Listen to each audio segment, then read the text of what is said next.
बिस्मिल्लाहिर्रहमानिर्रहीम। अस्सलाम वालेकुम।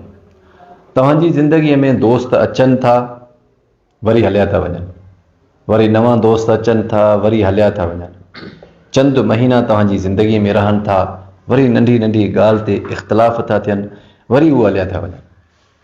तव्हां कॾहिं बि परेशान न थियो, तव्हां इन बाबति सोचो ई न। ख़बर अथव छो? उहो इन जे करे त उहे तव्हांजी कैटेगरी जा हूंदा ई न आहिनि।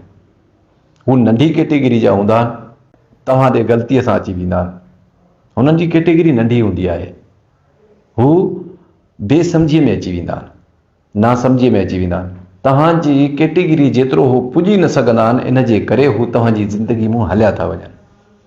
तव्हां ॾुख कंदा हूंदव त बहितरीनु दोस्त हुयो, बहितरीनु उथण वेहण वारो हुयो, असांजे कमकार वारो माण्हू हुयो, असां सां गॾु खाईंदो हो, पीअंदो हो, तव्हांखे तक़रीबन ॾुख थींदो हूंदो। पर तव्हां यकीन कयो त तव्हांजी ज़िंदगीअ मां उन्हनि जो निकिरणु तव्हांजे लाइ फ़ाइदेमंद आहे। उन्हनि जो अचणु तव्हांजी ख़ुशी थी सघे थी, पर उन्हनि जो निकिरणु तव्हांजे लाइ हिकु हिकमत बि थी सघे थी।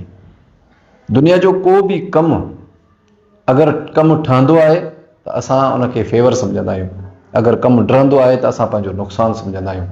पर दुनिया जा हर कमु ठहण ऐं डहण में बि अलाह जी हिकमत हूंदी आहे।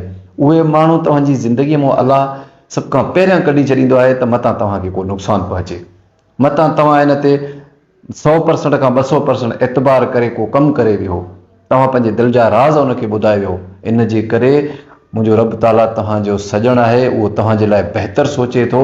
उन तव्हांजी ज़िंदगीअ मां उहे मुनाफ़िक़ रिश्ता ई कढी छॾिया, उन्हनि जा चेहरा बेनिकाब थी विया ऐं तव्हांजी ज़िंदगीअ मां निकिरणु शुरू थी विया। तव्हां इन बाबति कॾहिं बि परेशान न थींदा कयो, छो जो बहितरीनु दोस्त जेके हूंदा उहे तव्हांजी ज़िंदगीअ में ईंदा बि ऐं तव्हांजी ज़िंदगीअ में रहंदा बि। उहे तव्हांजे लाइ फ़ाइदेमंद बि आहिनि।